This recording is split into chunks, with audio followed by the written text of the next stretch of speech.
kita mulai ya. Ya. Assalamualaikum warahmatullahi wabarakatuh. Jadi, Waalaikumsalam warahmatullahi wabarakatuh.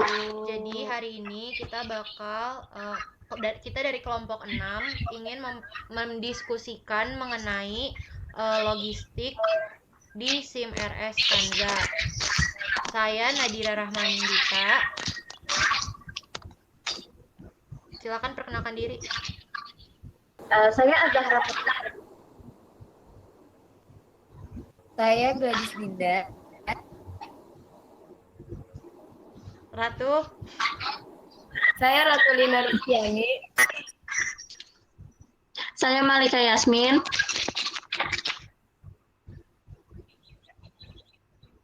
Oke, langsung mulai aja ya kalau kayak gitu. Zara, silakan slide-nya, Zah. Apa langsung? Iya, langsung slide-nya, Zah. Oke, bentar.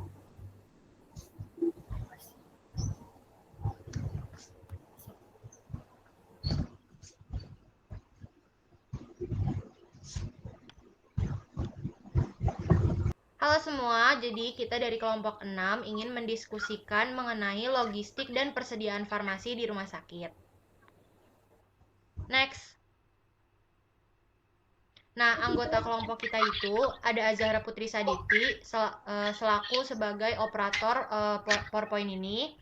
Terus ada Gladys Dinda, ada Malika Yasmin, ada saya sendiri Nadira Rahmanindita, dan terus ada Ratulina Rizkiani dan Wildania Nugrahedi. Next. Tim RS Teknologi. Iya, Ratu. Informasi telah mendorong akan ketepatan dan kecepatan pelayanan yang diberikan oleh rumah sakit. Rumah sakit sebagai tempat pelayanan kesehatan diharapkan mampu memberikan pelayanan yang maksimal kepada masyarakat. Sistem informasi rumah sakit secara umum bertujuan untuk mengintegrasikan sistem informasi dari berbagai subsistem, mengumpulkan, menyajikan, dan mengolah data rumah sakit, sehingga menghasilkan informasi yang diperlukan sebagai pengambilan keputusan bagi rumah sakit. Next. Logistik obat di farmasi itu merupakan hal yang sangat penting bagi rumah sakit karena persediaan obat yang terlalu besar maupun terlalu sedikit akan membuat rumah sakit tersebut mengalami kerugian. Kerugian tersebut dapat berupa biaya persediaan obat yang besar serta terganggunya kegiatan operasional pelayanan di rumah sakit. Next. Selanjutnya ada farmasi.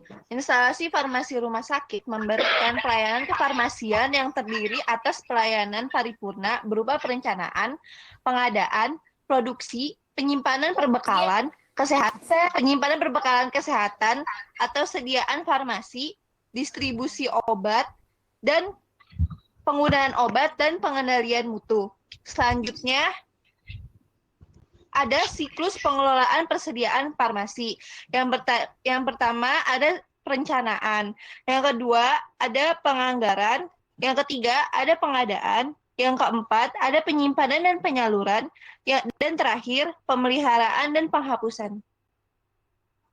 Nah, lalu buat nambahin sedikit mengenai materi alur logistik yang tadi udah dijelasin sama Wilda. Jadi untuk perencanaan obat itu sendiri adalah kegiatan di mana untuk menentukan jumlah dan periode pengadaan sediaan farmasi, alat kesehatan, dan bahan medis habis pakai. Sesuai dengan hasil kegiatan pemilihan untuk menjamin terpenuhinya kriteria tepat, jenis, tepat jumlah, tepat waktu, dan efisiensi menurut Permenkes tahun 2014. Nah, di perencanaan obat ini kita bisa ngelihat dari stok obat yang tahun lalu dan jumlah kedatangan pasien tahun lalu untuk memprediksi perkiraan jumlah obat yang kita butuhkan untuk di periode yang akan datang. Nah, lalu selanjutnya itu ada pengadaan obat. Untuk pengadaan obat sendiri itu adalah suatu kegiatan untuk memenuhi kebutuhan obat sesuai dengan kebutuhan operasional yang telah ditetapkan di dalam proses perencanaan awal tadi. Nah, pengadaan obat ini mempunyai 3 syarat penting, yaitu sesuai rencana, sesuai kemampuan, sistem atau cara pengadaan sesuai dengan ketentuan. Jadi pada saat pengadaan obat, semuanya itu harus sesuai dengan apa yang sudah kita rencanakan. Mulai dari segi harga, vendor yang sudah kontrak dengan kita itu vendor yang siapa, jadi sudah ada yang bertanggung jawab untuk mengecek agar proses pengadaan tersebut berjalan dengan optimal. Lalu ada penerimaan obat dan penyimpanan obat.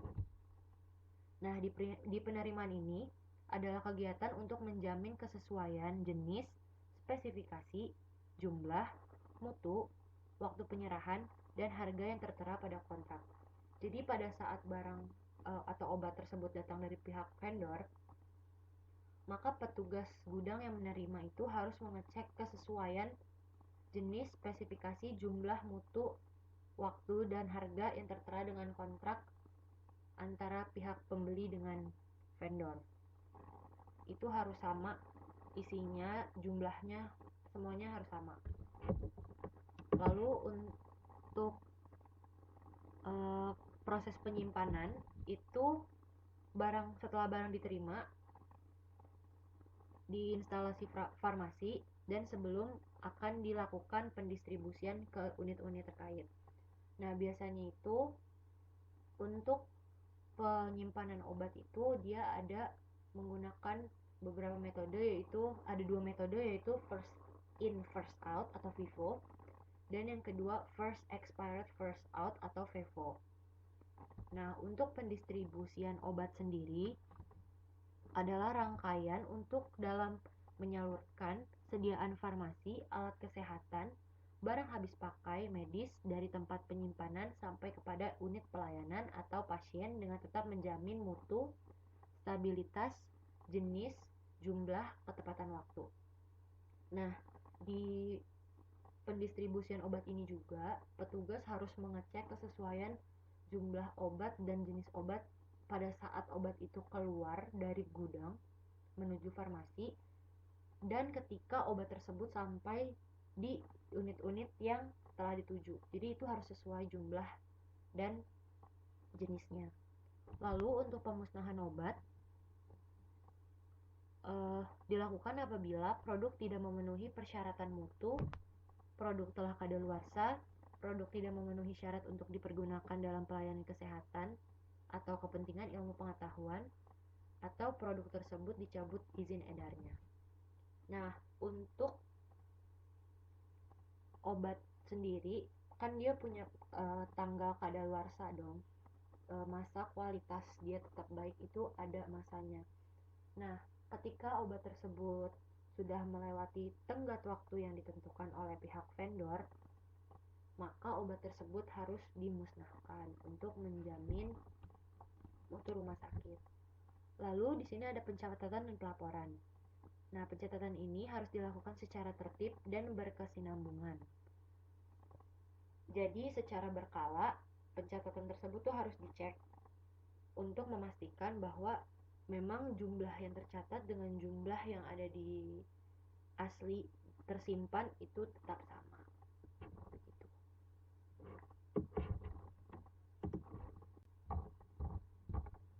Lalu untuk perencanaan obat sendiri pada Rumah Sakit Siti Khadijah, mereka itu melakukan perencanaan bulanan yang dilakukan setiap akhir bulan. Lalu untuk pengadaannya mereka langsung membeli kepada pihak distributor. Lalu mereka juga pengadaan obat tersebut dilakukan setiap hari dengan perkiraan kedatangan obat yang akan sampai 1 atau 2 hari kemudian.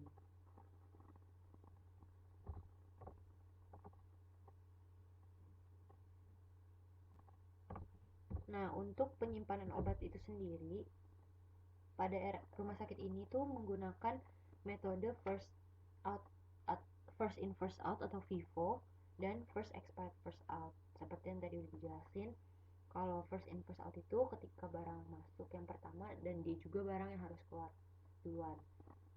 Kalau first expired first out, tanggal waktu tenggat waktu expired barang tersebut duluan, maka barang tersebut harus keluar lebih dulu juga.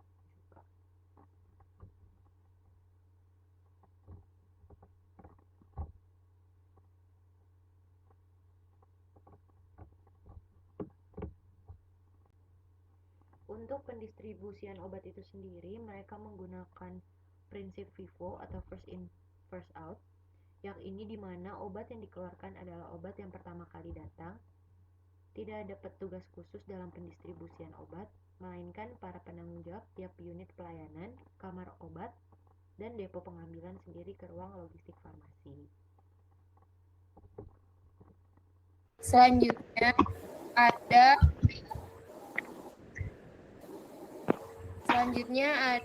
ethics supply management. Itu adalah salah satu revolusi di bidang distribusi berbasis teknologi internet. Teknologi memiliki barang, ribuan barang, bahkan audit barang dari hulu ke hilir. Next.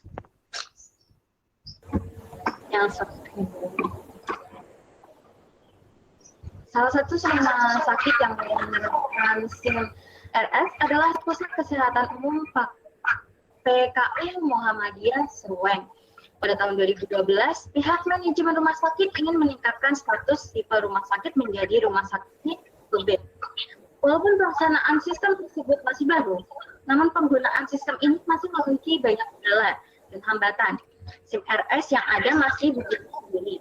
Artinya bahwa di setiap unit pelayanan hanya terdapat satu sistem dan tidak ada integrasi antara satu dengan yang lainnya.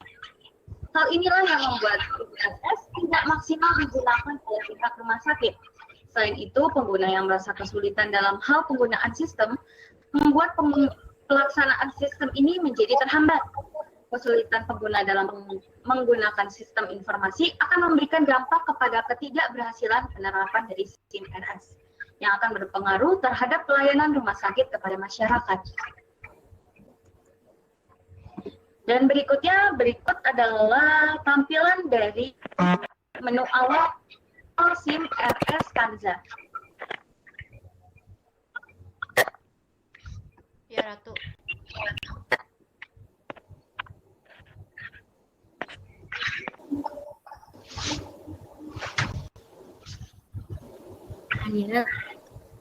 Dapat beberapa proses, yaitu proses dilakukan oleh admin dan user sebagai untuk sistem memasukkan username dan password. Yang kedua, proses register. User harus mendaftarkan diri untuk bisa masuk ke dalam sistem agar bisa membuat atau menggunakan yang tersedia dalam aplikasi. Yang ketiga, proses input data. Yang keempat, proses edita. Dan yang terakhir, proses delete.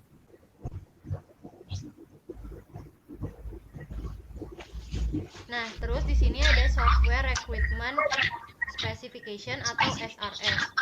Nah, pada tahap perencanaan ini berisi suatu kebutuhan yang menetapkan input atau output dari suatu sistem yang akan dibuat.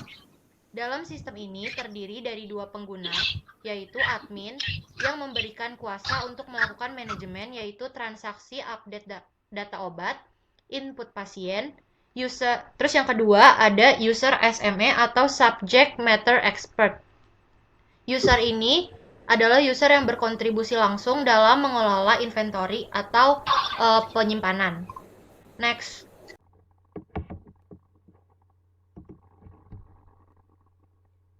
Nah, seperti yang bisa kita lihat, ketika kita masuk ke aplikasi Kanza, SIM RS Kanza, yang pertama kali kita akan lihat adalah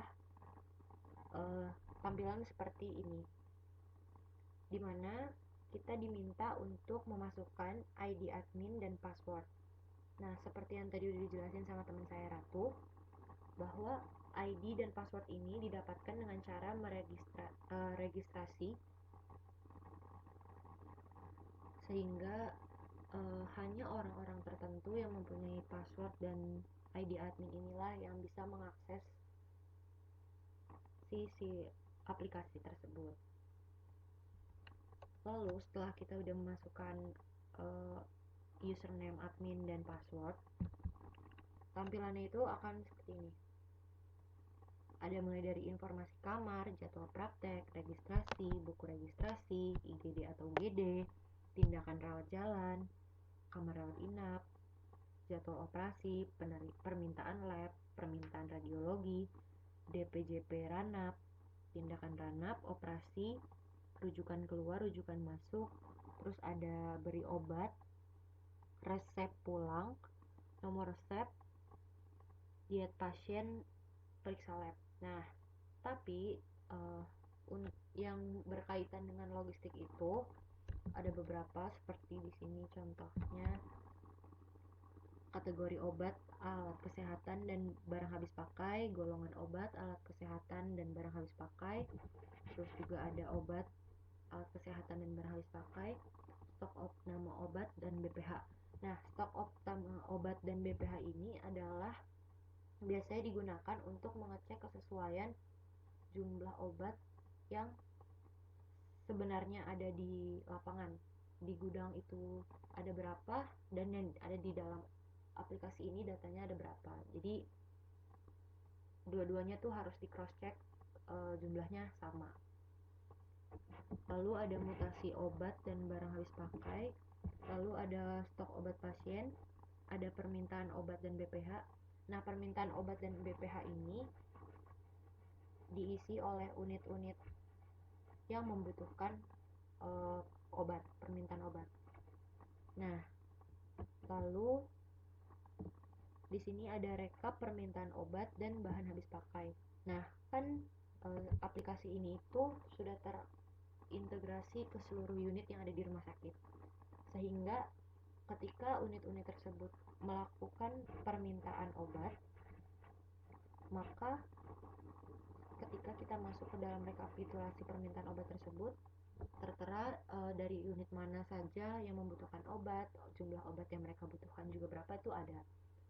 Lalu di sini ada surat pemesanan obat dan barang habis pakai, lalu ada pengadaan obat dan BPH. Nah, pengadaannya itu yang sudah seperti dijelaskan tadi di awal,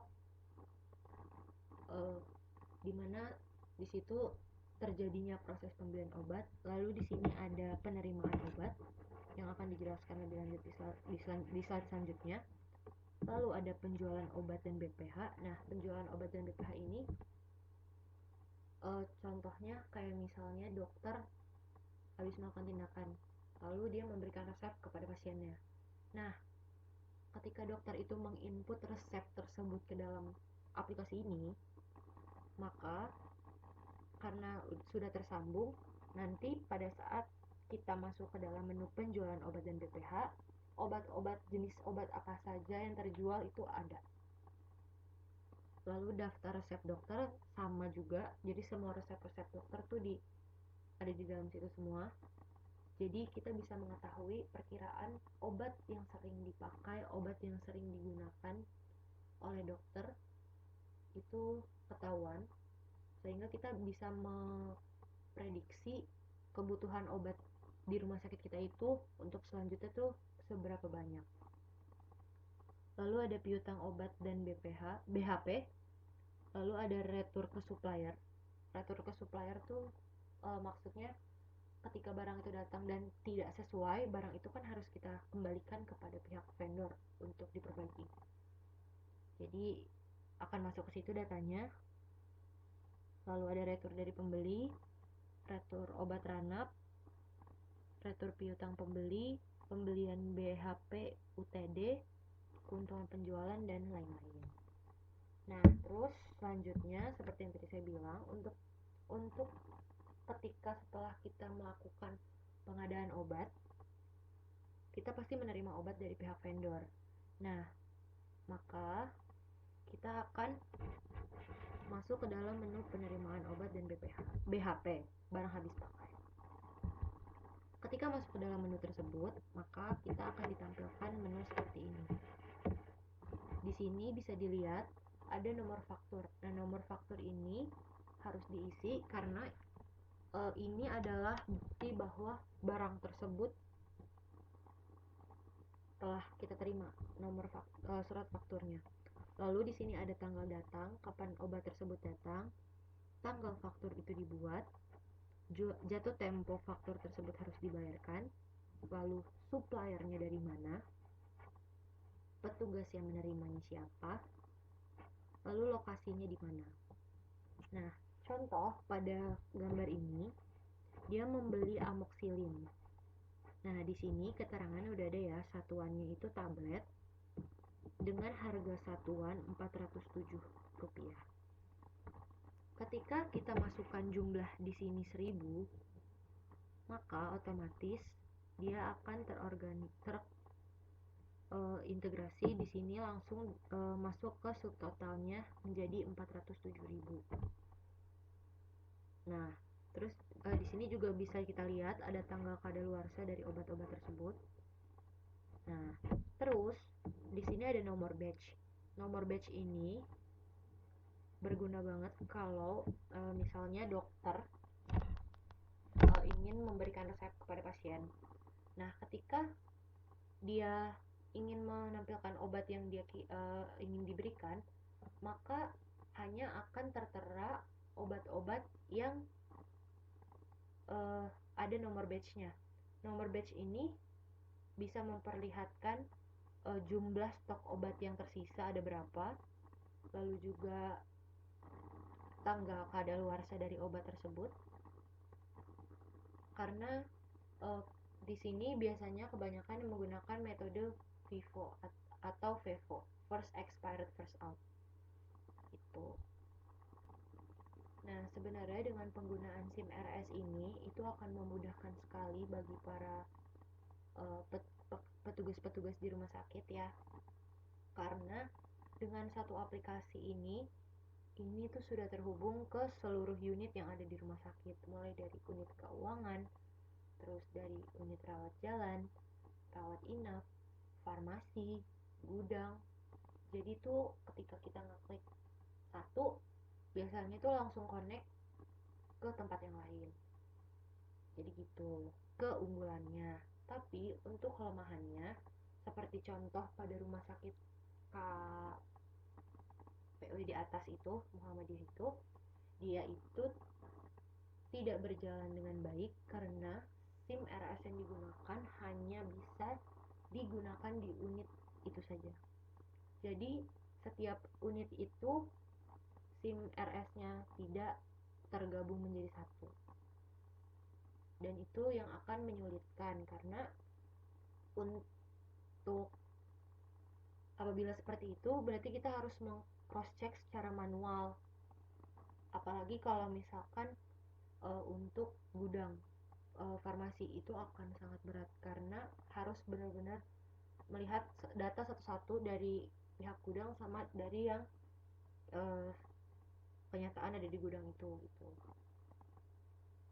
Nah, kesulitan itu tuh terjadi karena kurangnya edukasi kepada para petugas sehingga mereka sulit untuk memahami teknologi yang baru.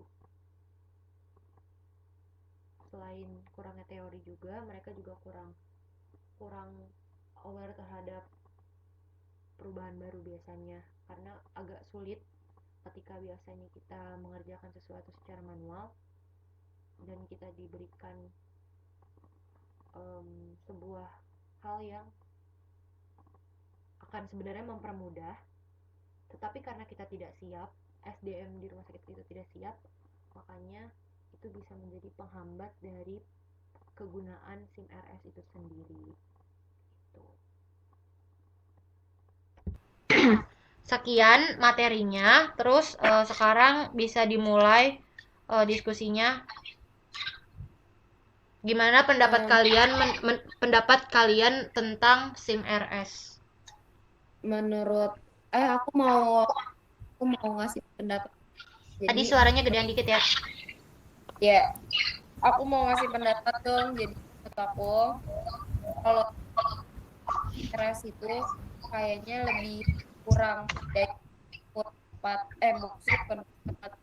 jauh lebih efektif menggunakan Kanza. Menggunakan Kanza itu kan kayak udah diakses lewat HP, bisa diakses lewat web, jadi lebih efektif Kanza. Oke. Gitu. Oke, terus kalau menurut saya sendiri, sebenarnya lebih efektifan SIM RS Kanza dibandingkan SIM RS yang digunakan oleh rumah sakit PKU Muhammadiyah itu, karena untuk SIM RS yang mereka gunakan itu belum terintegrasi ke semua unit. Jadi setiap unit itu mempunyai SIM RS yang berbeda-beda, nggak bisa digabung menjadi satu. Sedangkan untuk SIM RS Kanza ini, karena dia udah tersistematis, maksudnya udah tergabung jadi satu, terintegrasi, jadi dia hanya tinggal menggunakan masuk akun yang udah mereka punya dengan database yang sama untuk keseluruhannya, dan itu bisa diakses juga oleh pihak rumah sakit melalui website.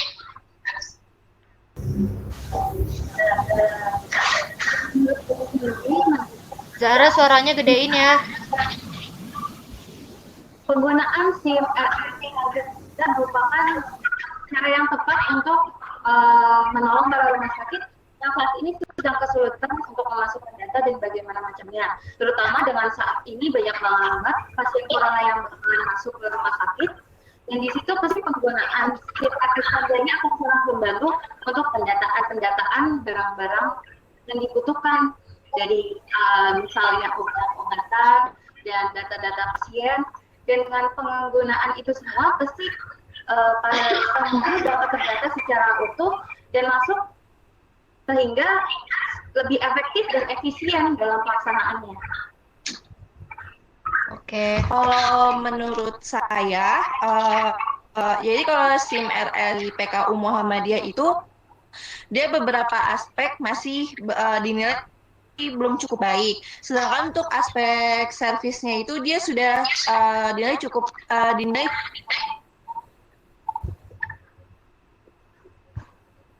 SIM RS Kanza. Kalau SIM RS Kanza itu kan dia biasanya tiap bulan tuh ada namanya upgrade kan. Jadi mungkin dia juga tiap bulan juga ada yang namanya perbaikan minor. Itu misalnya perbaikan yang masih belum apa ya? Masih belum stabil, belum ya seperti itu. Jadi untuk SIM RS PKU itu sarannya sebaiknya dilakukan evaluasi SIM RS secara periodik guna mengetahui kekurangan SIM RS dalam penggunaan kebutuhan penggunanya. Itu sih pendapat dari saya. Oke, terus sekarang terakhir dari Ratu. Nah, gue belum.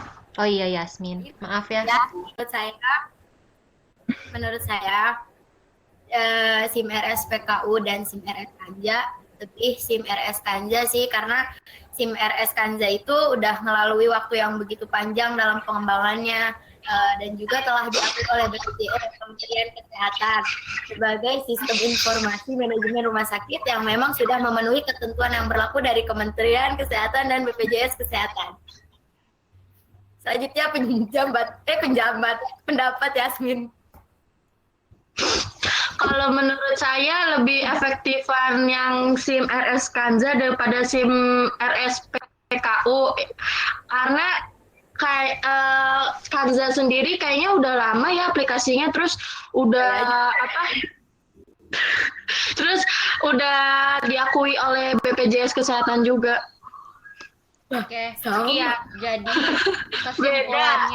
kesimpulan yang bisa kita ambil tuh SIM RS Kanza itu lebih efisien karena dia sudah terintegrasi dengan seluruh unit ya. Terus kira-kira ada masukan nggak teman-teman? Tidak. Saya ingin memberi masukan untuk semua rumah sakit bisa dapat menggunakan SIM RS Kanza karena memang lebih efektif dan efisien. Mungkin untuk awal-awalnya bakal tidak terbiasa dan ada kesulitan, tapi dengan pelatihan yang tepat dan keterbiasaan, untuk penggunaan SIM RS akan sangat berguna bagi rumah sakit untuk kedepannya secara lebih luas dan lebih panjang. Oke. Jadi Kesimpulan. sekian dari diskusi kelompok kita. Kurang lebihnya mohon maaf. Wassalamualaikum warahmatullahi wabarakatuh. Waalaikumsalam. Dadah. Nah,